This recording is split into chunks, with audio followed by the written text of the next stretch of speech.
Bonjour, nous allons voir dans ce tutoriel comment procéder à l'analyse prévisionnelle des doses et au classement d'un praticien.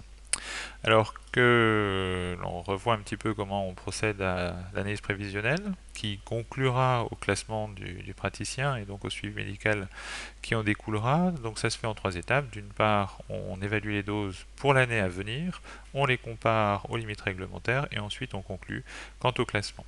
Alors, voyons maintenant en pratique comment procéder. On va rajouter une fiche effectivement à ces analyses prévisionnelles. Il y en a une pour un seul praticien pour l'instant. Donc le travailleur en question, cette fois-ci, c'est le deuxième praticien du cabinet qui se prénomme Paul. Alors on va juste rentrer son prénom. Le travailleur, on va rechercher le travailleur dans la liste ici. Alors, c'est la liste des utilisateurs qui se trouve à cet endroit-là. Donc, si vous n'aviez pas rempli cette liste, vous pouvez toujours y accéder à partir d'ici. La description du travail, du poste de travail, ben, c'est le cabinet de Paul.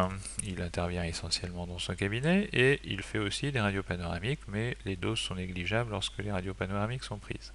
Alors si jamais Paul travaillait sur deux cabinets différents, il faudrait justement choisir ici le matériel qui est le plus dosant. Par exemple, s'il avait accès à deux rétroalvéolaires, il faudrait prendre celle qui délivre les doses les plus importantes pour ramener toutes les doses, tous les rayonnements effectivement pris par Paul dans ce cabinet de façon à maximiser un petit peu les doses qu'il aurait prises de façon à, d'un point de vue radioprotection, être plutôt à maximiser les risques qu'à les minimiser. Comme ça, on ne pourra pas vous reprocher d'avoir réalisé une évaluation, une analyse prévisionnelle, pardon, de façon trop complaisante.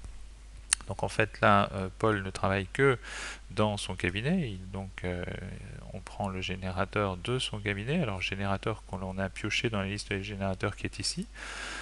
Ce générateur, on a quelques informations le concernant qui nous sont fournies par le rapport de l'organisme agréé. Comme ici, on voit que c'est un générateur de 70 milliampères, de 70 kV, pardon, excusez-moi, de 8 milliampères et on verra tout à l'heure qu'avec les masses, les milliampères multipliés par la durée du tir, on peut justement obtenir 8, donc de cela déduire la durée du tir. Donc ici, nous avons la possibilité de garder les 70. Nous allons donc mentionner les 8. Et la chose qui nous intéresse là maintenant, c'est la durée du cliché. La durée du cliché, on avait déjà évoqué ça lorsque l'on avait vu le document 18 sur l'évaluation des risques. Ici, les milliampères égale à 8 multipliés par la durée du tir en seconde qui vaut 8, et bien à ce moment-là, c'est que le tir a été d'une durée de 1 seconde. C'est beaucoup, effectivement, 1 seconde de temps de pause, mais c'est assez fréquemment utilisé par les organismes agréés pour déterminer les doses par cliché. Donc c'est cette valeur-là que l'on va reprendre ici. 1 seconde.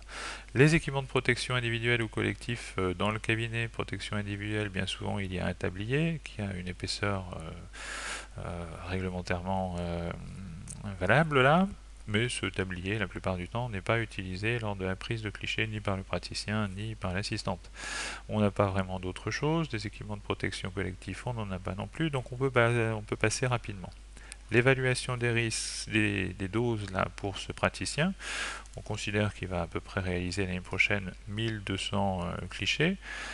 La dose par cliché ne nous est pas communiquée sur le rapport de l'organisme agréé, c'est une dose qui est communiquée en microsieverts par heure, de la même façon que pour l'évaluation des risques là.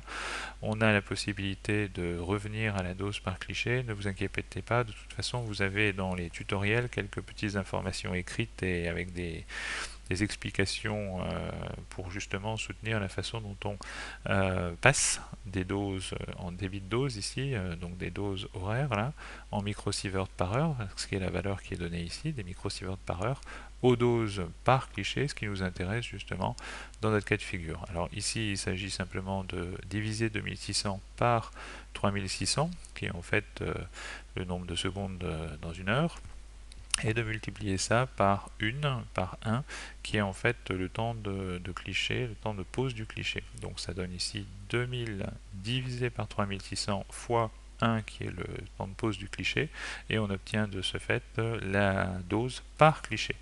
Alors, d'un point de vue chiffré, ça nous donne 0,55 microsieverts. Si vous regardez bien les autres tutoriels qui vous sont proposés, vous verrez que dans le tutoriel 18, qui est correspondant à l'évaluation des risques, on fait exactement les mêmes démarches. Donc c'est très facile, très répétitif. On ne va pas tout de suite procéder au classement. Le classement ne pourra se faire que lorsque l'on aura des valeurs chiffrées d'estimation des doses pour ce praticien que l'on comparera justement aux valeurs réglementaires qui sont ici. Donc là, on arrête pour l'instant. On va pouvoir enregistrer ces informations-là et voir le logiciel qui va nous calculer pour Paul, le praticien en question, là, la dose corps sur une année, la dose extrémité sur une année. Si on connaît bien nos limites réglementaires, on voit qu'on est bien en dessous effectivement de 1 millisievert et des 50 millisieverts là qui nous ferait passer dans la catégorie B. On va s'en assurer là avec la visualisation des limites qui nous sont proposées ici, c'est-à-dire qu'on arrive aux valeurs qui sont calculées par le logiciel ici, et c'est ces valeurs que l'on va comparer justement aux limites réglementaires qui nous sont rappelées ici. Donc ici on estime que l'année N+1, le chirurgien dentiste avec les 1200 radios réalisées avec une valeur de 0,55 microsieverts par radio prendra une dose estimée à 0,66 millisieverts par an, ce qui est en dessous ici du millisievert permettant de passer justement en catégorie B. Et de la même façon pour les extrémités, on est en dessous des 50 millisieverts. Néanmoins, nous ne saurions que vous conseiller de ne pas vous arrêter aux chiffres et de malgré tout, sur votre choix final, considérer que le praticien sera en catégorie, c'est ce que l'on peut mettre ici tout à fait en bas, en catégorie B, avec un port de dosimètre trimestriel. C'est ce que l'on enregistre, c'est ce que l'on conserve effectivement comme conclusion finale, de façon à pouvoir justement protéger et garantir au mieux la sécurité des travailleurs.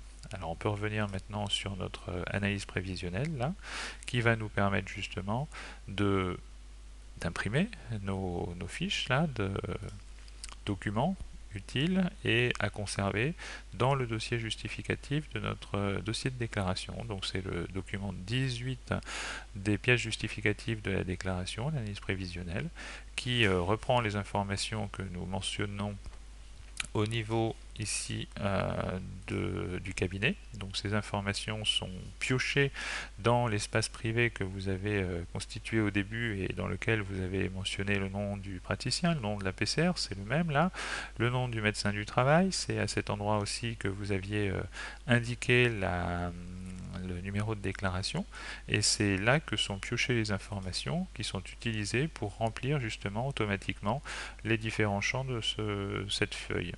Donc le praticien en question, c'est un chirurgien dentiste qui réalise des clichés dans son cabinet, et toutes ces informations sont remplies automatiquement, les calculs sont faits automatiquement. On n'a plus qu'à vérifier que tout est bien imprimé en s'assurant de nouveau que l'on est bien dans les limites et en prenant compte justement de la notion de personne qui est susceptible d'être exposée, qui est quand même assez contraignante et qui nous fait qu'au bout du compte, la plupart des chirurgiens dentistes seront considérés comme des personnels de catégorie B et porteront un dosimètre passif trimestriel. Voilà, comme ça vous pouvez très facilement télécharger cette fiche, l'imprimer ou alors la conserver sur le site. De toute façon, vous serez toujours en mesure de la régénérer lorsque vous en aurez besoin. Eh bien écoutez, je vous remercie, c'est terminé pour ce tutoriel, à bientôt, au revoir.